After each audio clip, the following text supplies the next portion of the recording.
Ebantase ayihlalani phansi ke sandlalani phansi yowethu utata Madlanga akahleki nanye kwezihlekisayo.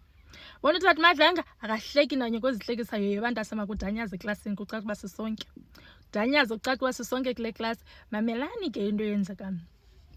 So uBrown Mkgotsi musiye waphinda wabizwa eMadlanga Commission kodwa hayi iza because kunto kufuneka uzoziclarify apha khawuleza ubuye. Yabo hanyani kwacaba uzawuya xa funeke yile Monday wakhola in sick wathi nakugula ucaphuke kwalapho utata Madlanga wathi yazi intoni ndidike ngabantu xa funeke beze apha bathi bayagula kwathini hayi fine ingabi namsebenzi. Ndambona kwalapho utata Madlanga uba utshintshe kwalapha ebusweni kwangalaa mini axelelwayo uba naku umntu egula watshintsha ebusweni utata Madlanga. Uthe xa efika ke today into nokubana uBrown ezocacisa into nokubana awubuyile kwathini ubuye ne-doctor's note kwathini wavela wayithi utata Madlanga wathi i-doctor's note le nto useless ebhalwe medical condition. Le nto useless ndizayithini because ngoku thina sifuneke apha kwi-commission sitshintshe ubomi bethu sitshintshe yonke into sibhenqulule yonke into sizama ureschedulisha and then nina sorry bekungena i-call moshe ndarekhod ngathi abantu bayaxelelana uba masimfowunele mamelani ke into eyenzekayo.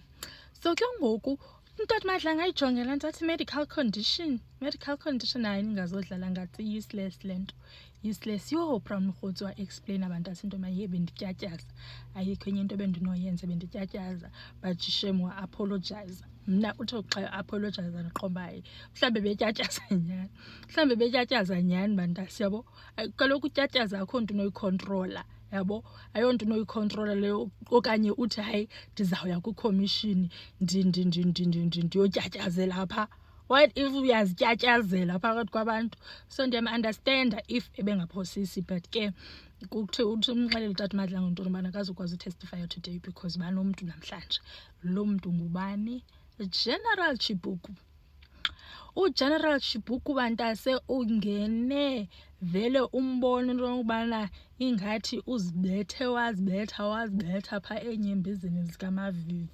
Xa umjongile uyambona uba hayi inyembezi zikamavivi wena but masenze i-recap quickly ngento yobana uGeneral nguShibhiri guys igama lakhe uShibuku elalapha eklasini nguShibhiri.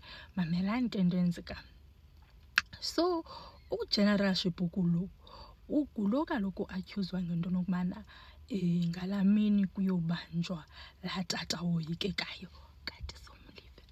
Ngalaa mini kuyobanjwa laa tata woyikekayo uGeneral Shibuku nguye lo wayebhizi efuna kuthunyelwa abantu baye pha yava ethumela uKlentshi. Niyasamkhumbula uKlentshi? Nina ke hayi phofu ndiyanithemba 12A ingxaki iba lapha xa usihla ngee-alphabets ingxaki iba lapha xa usihla ngee-alphabets but 12A hayi ndiyanithemba. So ke ngoku bandaze ibe yiloo nto ke ngoku yobana uShibuku nguye wayethuma uKlentshi into yobana athumele abantu phaa kwakatiso yava. Kwa uShibuku ungulo kaloku wathi ku-witness A emfowunela no-witness B kufunanwa neli dokethi lika-Amanzimtoti. Niyakhumbula loo nto?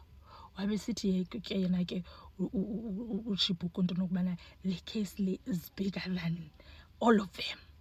Le case le ihamba kwi-national level. Niyayikhumbula naloo nto bantase?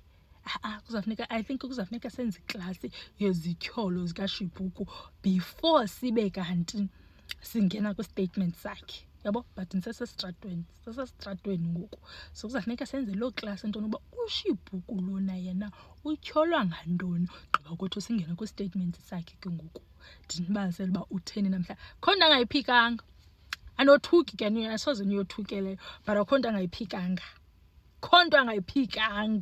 uShibuku.